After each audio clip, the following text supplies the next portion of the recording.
Bismillahirrahmanirrahim. Assalamu alaikum students. Today we are going to discuss our lecture number 3, that is conservative and non-conservative forces.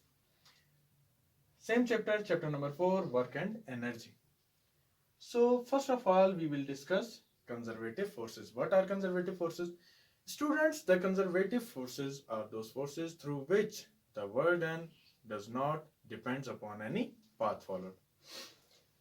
And it only depends upon the initial and final points. We can say that the total work done in a closed path through that forces will be equal to 0. So the examples are gravitational force, the force exerted by the spring and the electrostatic forces. अब इसका मतलब क्या है students, थोड़ा सा इसको explain कर देते हैं. सॉरी. जैसे कि हम लोगों ने कहा कि conservative forces are those forces through which the work done does not depends upon any path followed. What does that mean? Student, let suppose अगर मेरे पास एक पॉइंट ए है और दूसरा पॉइंट बी है. इस पॉइंट ए से पॉइंट बी तक हमें जाने के लिए काफी पाथ हो सकते हैं.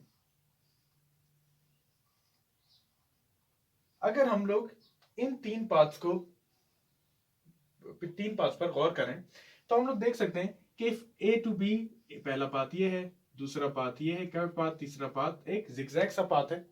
तो इन तीनों पाथ्स में से हम लोग जोन सा भी पाथ चूज करें, वर्क डन हमारे पास बिल्कुल सेम होगा. That is mean that work done is not dependent upon any path followed, but it only depends upon its initial and final points. What is that mean? कि ए से B तक जहां पर जिस path को भी हम लोग फॉलो कर रहे हैं, हम ए से बी तक ही जा रहे हैं. ये नहीं है कि फर्स्ट पाथ में हम लोग ए से बी तक यहां से स्ट्रेट पाथ में जा रहे हैं, लेकिन दूसरे जिगजैग पाथ में हम लोगों ने कोई और पॉइंट कंसीडर कर दिया है. Let suppose that is point c, और फिर हम लोग कैलकुलेट कर रहे हैं कि क्या ये वर्क पाथ पर डिपेंड कर रहा है या नहीं. ऐसा नहीं होगा. ठीक है, तो ये इनिशियल और फाइनल पॉइंट्स हमारे पास वही कांस्टेंट रहेंगे जहां से हम लोगों ने फर्स्ट और लास्ट पॉइंट तक जाना है. तो ये हम लोगों के पास एग्जांपल्स हैं. फिर अगर हम लोग कंसीडर करें कि क्लोज्ड पाथ के ऊपर, यानी ए से बी जाएं देन बी टू ए वापस आए, तो इसका टोटल वर्क डन जो होगा हमारे पास वो 0 होगा कंजर्वेटिव फोर्स के रिस्पेक्ट से. आज हम लोगों ने जो एग्जांपल कंसीडर करनी है कंजर्वेटिव फोर्स की, वो है ग्रेविटेशनल फोर्स या ग्रेविटेशनल फील्ड. यानी ग्रेविटेशनल फील्ड के अंदर हम लोगों के पास जो ग्रेविटेशनल फोर्स होता है उसकी रिस्पेक्ट से जो वर्क डन होगा उसको हम लोगों ने चेक करना है कि क्या वो पाथ पर डिपेंडेंट होता है या पाथ पर डिपेंडेंट नहीं होता. तो स्टार्ट करते हैं स्टूडेंट्स.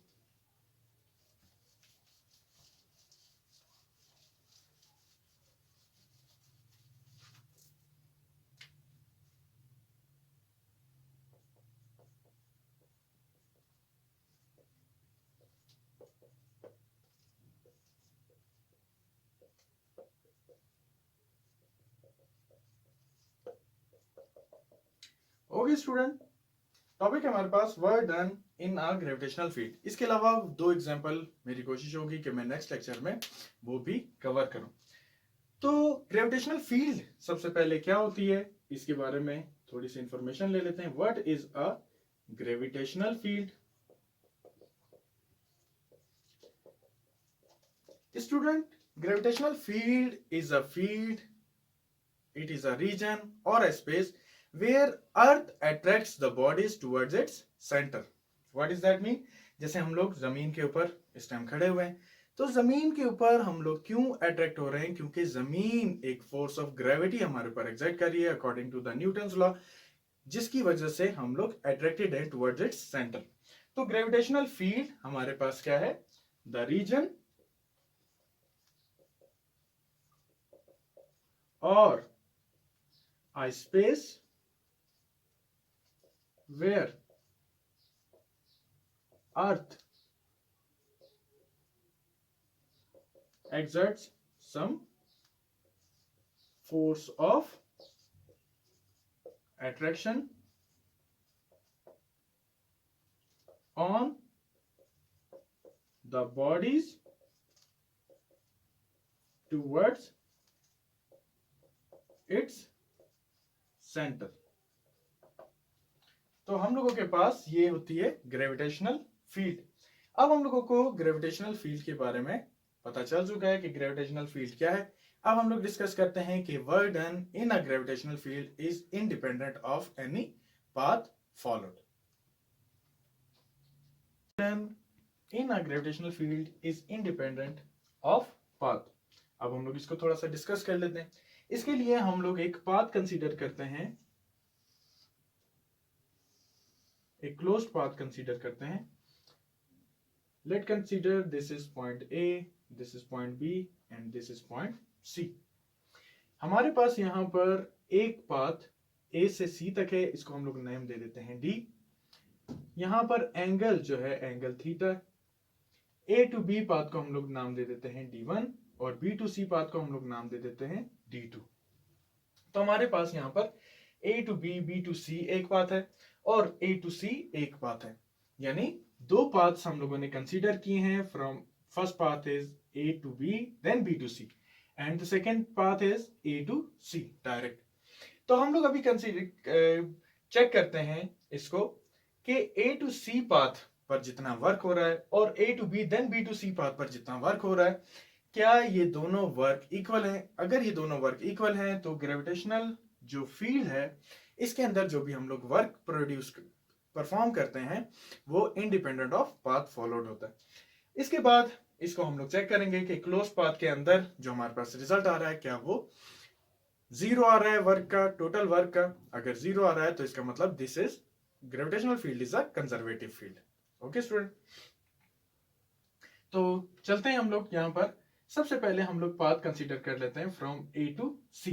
अगर हम लोग देखें, लेट सपोज कोई बॉडी है वो यहां पर पहुंची है। इस पॉइंट पर जो वेट है, क्योंकि ग्रेविटेशनल फोर्स जो है वो हमेशा बॉडी को सेंटर की तरफ खींचती है, तो इसका मतलब अगर बॉडी यहां पर पहुंची है तो इसका वेट जो होगा W is equal to mg, वो डायरेक्टली डाउनवर्ड होगा। बॉडी का जो डिस्प्लेसमेंट है वो इस तरफ है। अब अगर हम लोग देखें जो एंगल थीटा यहां पर है वही एंगल थीटा इन दोनों के बीच में भी है। तो यहां पर से हम लोग अब कैलकुलेट करते हैं वर्क। तो सबसे पहले हम लोग नेम देते हैं work 1, that is from A to c is equal to, we know that the formula f d cos of theta. What is F? F is the force of weight, that is W d cos of theta. Now what is cos of theta here? We can find by using trigonometric ratios. We know that cos theta is equal to base upon hypotenuse. What is base here? That is A to B। देखें जहां पर angle होता है वो हमारे पास base होती है, that is D1। What is hypotenuse here? That is D। ये हम लोगों के पास वैल्यू आ गई cos ऑफ थीटा की। ये वैल्यू हम लोग यहां पर इंसर्ट कर देंगे तो आ जाएगा W D D1 upon D। देखिए हम लोगों ने क्या किया है, सिंपली cos ऑफ थीटा की वैल्यू निकालने के लिए हम लोगों ने ट्रिग्नोमेट्रिक रेशियोज यूज किए हैं। This is base, this is perpendicular, this is hypotenuse। तो यहां पर हम लोगों के पास बेस क्या है, जहां पर एंगल फॉर्म होता है, A to B बेस है, दैट इज D1, और A to C हम लोगों के पास हाइपोटेनियस है। तो cos ऑफ थीटा क्या आ जाएगा, D1 अपॉन D। तो हम लोगों ने यहां पर इसकी वैल्यू प्लेस की, D से कैंसिल हो गया, तो हम लोगों के पास work done from first path आ गया W D1। अब चलते हैं work 2, that is from A to B. अगर हम लोग स्टूडेंट्स देखें work from A to B, तो फोर्स जो एक्सर्ट हो रही है यानी वेट की force W is equal to mg, वो भी डायरेक्टली डाउनवर्ड है और इसका डिस्प्लेसमेंट भी डायरेक्टली डाउनवर्ड है, दैट इज D1। तो हम लोगों के पास वर्क की वैल्यू क्या आ जाएगी, W D1 cos of theta. अब देखिए फोर्स और डिस्प्लेसमेंट जो है यानी वेट की जो फोर्स है और डिस्प्लेसमेंट दोनों डायरेक्टली डाउनवर्ड है, यानी इन दोनों के दरमियान में एंगल क्या है, जीरो है। Since theta is equal to 0 degrees, therefore work from A to b is equal to W D1 cos of 0 की वैल्यू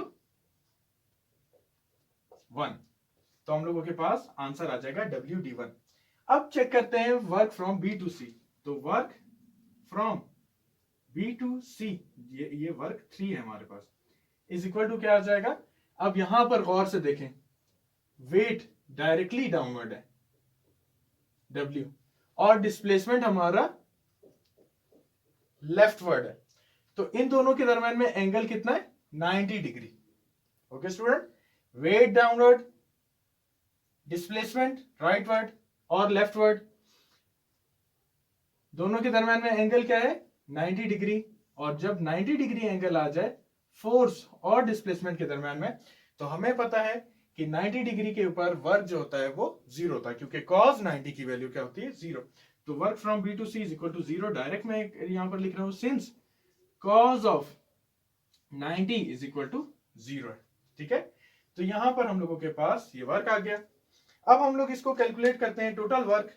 आप इसको वीडियो को पॉज करके इसको नोट कर सकते हैं। टोटल वर्क अभी हम लोगों के पास कितना आ जाएगा,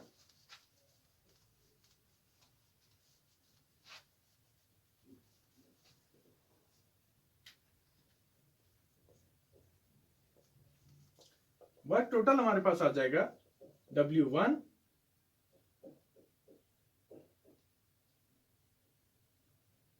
वर्क टोटल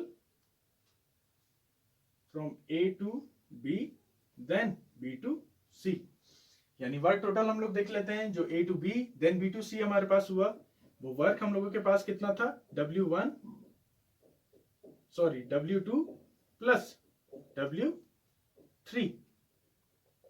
तो W2 हमारे पास कितना आया था, WD1 प्लस W3 कितना आया था, 0।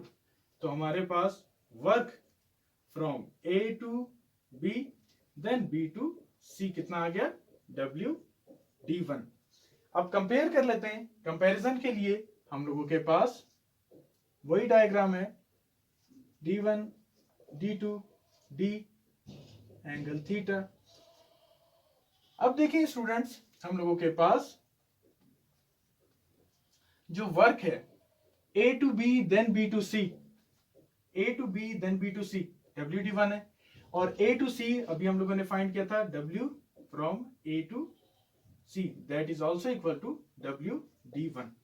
तो अगर W वर्क जो है A to B B to C भी WD1 है, A टू C भी WD1 है, तो इसका मतलब ये वाला पाथ यूज करें चाहे ये वाला पाथ यूज करें, चाहे A टू C, अगर हम लोग A टू C जा रहे हैं और हम लोग कोई भी आर्बिट्रेरी पाथ यूज करें, सबका आंसर हमारे पास क्या आएगा, सेम आएगा।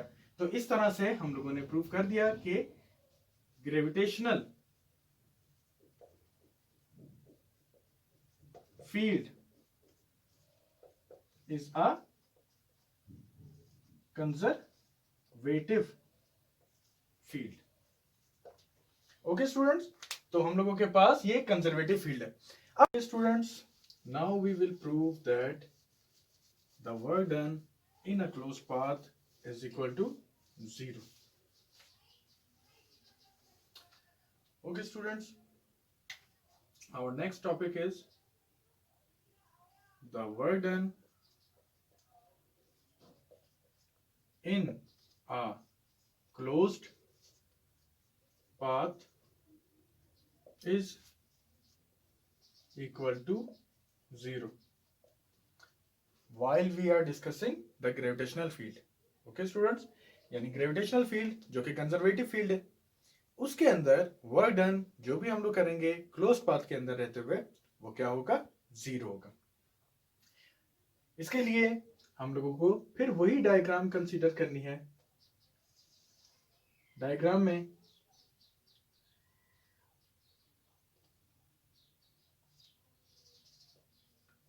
हम लोगों ने जो सिमिलर डायग्राम बनाई थी पहले भी,